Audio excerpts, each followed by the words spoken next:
வணக்கம். ஸ்ரீ சாய் ஐயங்கார் கிச்சன். இன்றைக்கி நம்ம கிச்சனில் என்ன தளிகன்னாக்கா, இந்த கீரை வந்து புளிப்பு தான் ஆஸ் யூஷுவல். இந்த தண்டெல்லாம் எடுத்துட்டேன். இதெல்லாம் ஒரு நாளைக்கு சாம்பாரில் போடலாம். அப்புறம் கத்திரிக்காய் கூட சேர்த்து புளிப்பு கூட்டு பண்ணலாம்.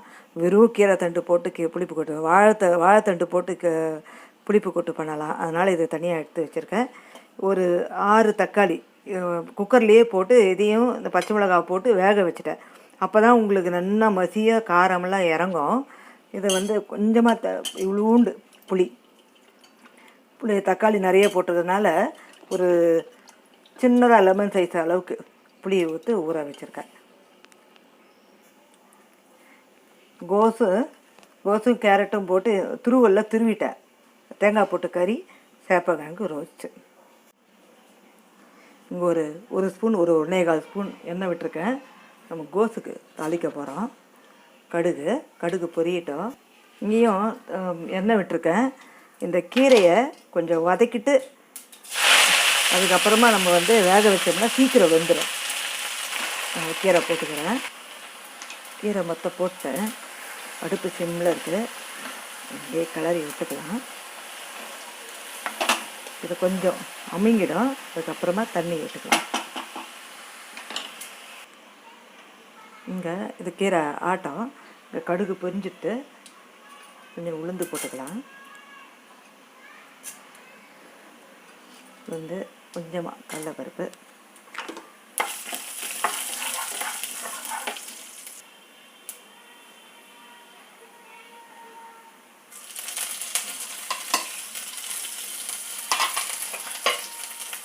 காரத்துக்கு பச்சை மிளகா, கருவேப்பிலை, கொஞ்சமாக பெருங்காயம்.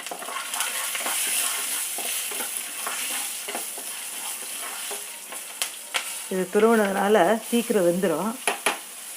நல்லா பெருசாக ஒரு 1.5 கேரட்டு, கொஞ்சமாக கோஸு.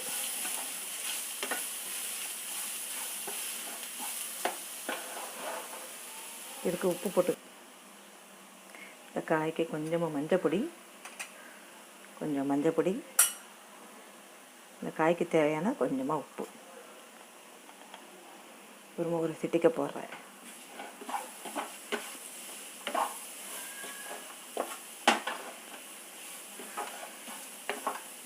இப்படியே ஒரு 2 நிமிஷம் எண்ணெயிலே வதக்கி விட்டால் வதங்கிடும். அப்படியே வதங்காத மாதிரி தெரிஞ்சதுன்னு லேசாக தண்ணி தெளிச்சிக்கணும். அப்படியே கொட்டக்கூடாது.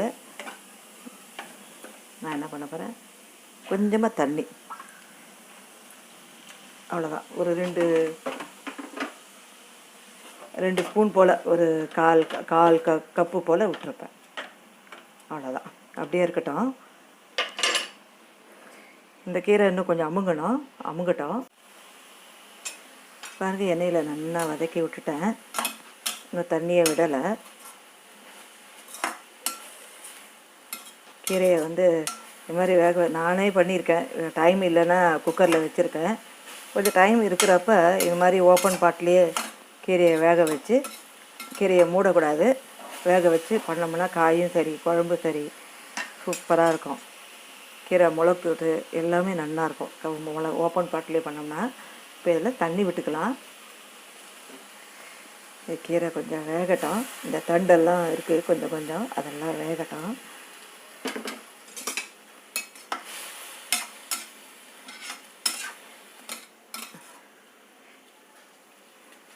இப்போ இந்த கீரைக்கு ஏற்ற மாதிரி உப்பு சேர்த்துக்கலாம்.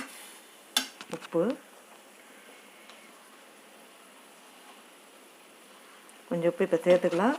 வேணும்னா அப்புறம் சேர்த்துக்கலாம். அப்போ தான் சீக்கிரம் வேகும்.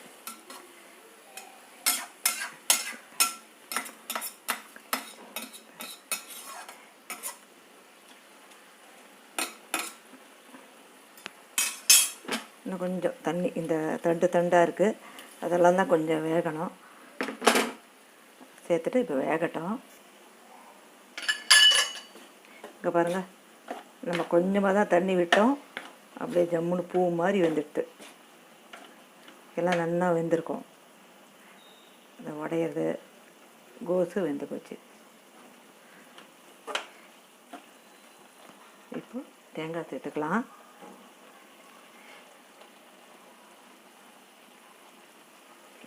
ஒரு 2-3 ஸ்பூன் போல் சேர்த்துக்கிறேன்.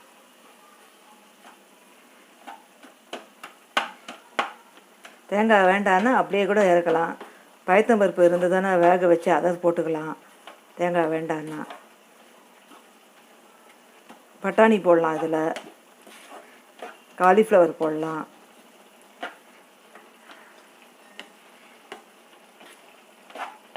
அவ்வளோதான். கேரட்டும் கோஸும் போட்டு ஒரு கறி ரெடி ஆகிடும். அடுத்து சேப்பங்கிழங்கு ரோஸ்ட் பண்ணலாம். இதுக்கும் ஒரு 2-3 ஸ்பூன் எண்ணெய் விட்டுருக்கேன். 2-2.5 ஸ்பூன் எண்ணெய் விட்டுருக்கேன். இந்த எண்ணெயில் கொஞ்சமாக கடுகு இதெல்லாம் வேண்டாம், மேல் பொடி போட்டு தான் பண்ண போகிறேன். கடுகு, உளுத்தம்பருப்பு, கடலைப்பருப்பெல்லாம் வேண்டாம். கடுகு, கொஞ்சம் சீரகம், கொஞ்சம் கருவேப்பிலை, பெருங்காயம் கண்டிப்பாக போடணும். பெருங்காயம், கொஞ்சம் கருவேப்பிலை. இதில் வந்து கலருக்கு இந்த காஷ்மீரி சில்லி மிளகாப்பொடி பவுடர்.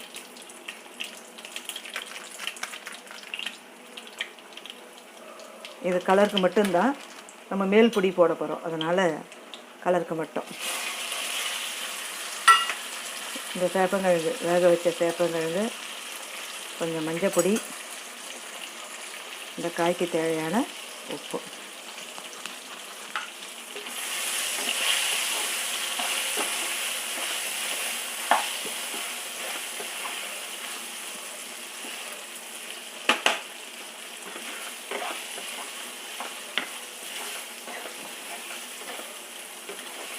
ஒரு 1/4 கிலோ இருக்கும் சேப்பங்கிழங்கு.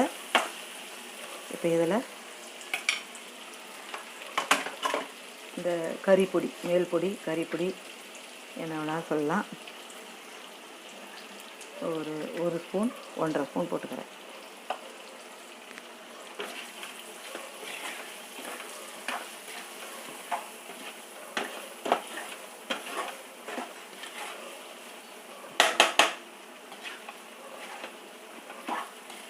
இது அப்படியே சிம்லேயே அப்படியே ரோஸ்ட் ஆகட்டும். நம்ம இந்த மாதிரி விரித்து வச்சு இப்படி வச்சு நம்ம ரோஸ்ட் பண்ணலாம். வேணும்னா ஒரு ஸ்பூன் 2 ஸ்பூன் கெட்டியாக புளித்தண்ணி கூட விடலாம். நான் இன்னைக்கு புளித்தண்ணி விடலை. இது இப்படியே ரோஸ்ட் ஆகட்டும். இந்த சேப்பங்கிழங்கு ஒரு தடவை திருப்பிட்டேன், இது 2ஆம் தடவை. இது மாதிரி திருப்பி விட்டுட்டு நம்ம பண்ணணும். அப்படியே சிம்லேயே அப்படியே வேக வச்சுட்டு பண்ணோம்னா நல்லா ரோஸ்ட் ஆகும்.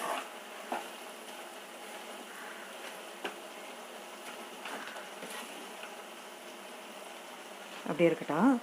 இங்கே கீரை பாருங்கள், நல்லா ஜம்முன்னு இங்கே பாருங்கள், தண்டு வெந்தே போச்சு, கீரையும் வெந்துடுத்து.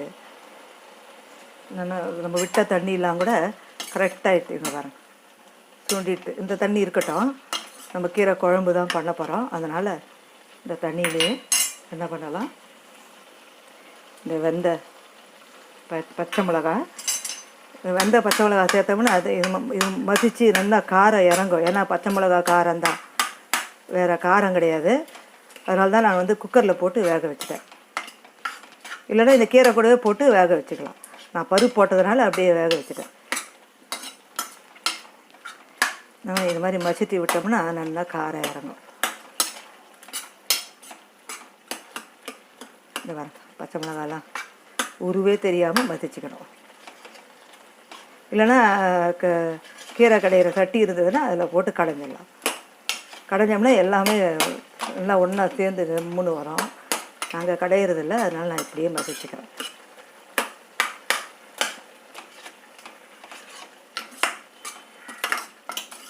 கீரை நல்லா ஜம்முன்னு வந்துடுது. இப்போது தக்காளியை சேர்த்துக்கலாம்.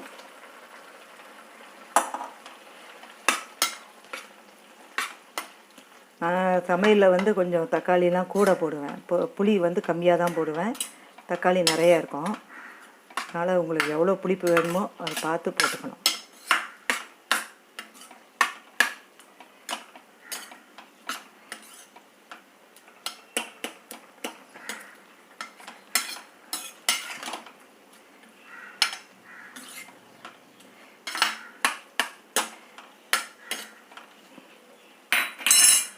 இப்போது இந்த வெந்த ஒரு அரை டம்ளர் பருப்பு, கொஞ்சமாக பருப்பு, நிறைய இல்லை. இந்த கீரைக்கு தேவையான உப்பு சேர்த்துடலாம். புளி தண்ணி விட்டுடலாம். புளி தண்ணியோடு சேர்ந்து கொதிச்சுதுன்னா நல்லா ஜம்முன்னு கீரை குழம்பு ரெடி ஆகிடும்.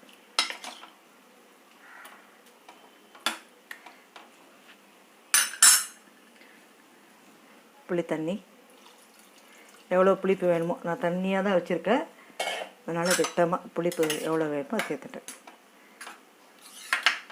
அப்படியே கெட்டியாக இருக்க பாருங்க கீரை. இன்னும் கொஞ்சம் தண்ணி வேணும்னா கூட சேர்த்துக்கலாம்.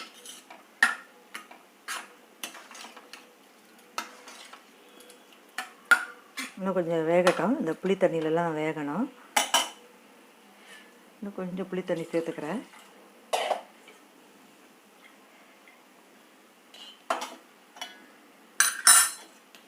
இந்த தக்காளியிலலாம் சேர்த்து ஒன்றும் வேஸ்ட் பண்ணக்கூடாது.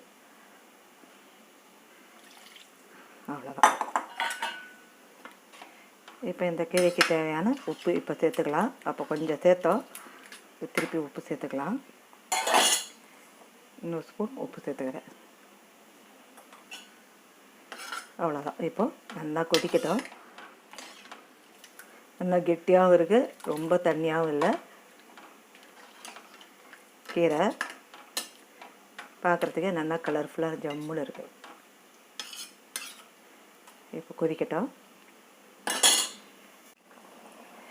கீரை பாருங்கள் நல்லா ஜம்முன்னு வெந்துட்டு, நல்லா எல்லாம் அந்த பச்சை வாசனை போய் நான் சூப்பராக ரெடி ஆகிடுது. உங்களுக்கு சப்போஸ் இதில் சாம்பார் பொடி வேணும்னா கூட இதில் போட்டுக்கலாம். நான் சாம்பார் பொடி இல்லாமல் வெறும் பச்சை மிளகா காரத்தோடு தான் நான் பண்ணியிருக்கேன். சாம்பார் பொடி வேணும்னா அது கூட போடலாம். இப்போ இங்கே ஒரு ஸ்பூன் எண்ணெய் விட்டுருக்கேன். வெறும் கடுகு கருவேப்பிலை மட்டும்தான் தாளிக்க போகிறேன். உங்களுக்கு பெருங்காய பொடி வேணும்னா போடலாம், நான் அதெல்லாம் எதுவும் போடலை.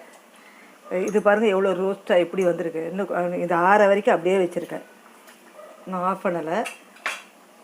அப்படியே இது பாருங்கள், நம்ம திருப்பி திருப்பி திருப்பி விட்டு எல்லாம் அந்த மசாலாலாம் பிடிச்சி நல்லா சேர்ந்து ரோஸ்ட்டாக சூப்பராக இருக்குது சேப்பங்கிழங்கு ரோஸ்ட். இது இப்படியே இருக்கட்டும், இது ஆற வரைக்கும். கடுகு கொஞ்சம் கருவேப்பிலை,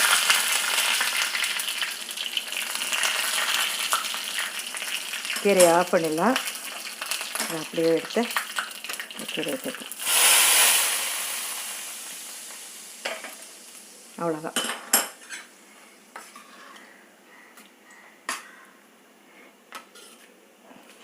கீரை குழம்பு, தண்டு கீரை குழம்பு ரெடி ஆகிடுது. அதே மாதிரி இதுவும் ரெடி ஆகிடுது. இதுவும் அப்படியே ஆஃப் பண்ணிடுறேன்.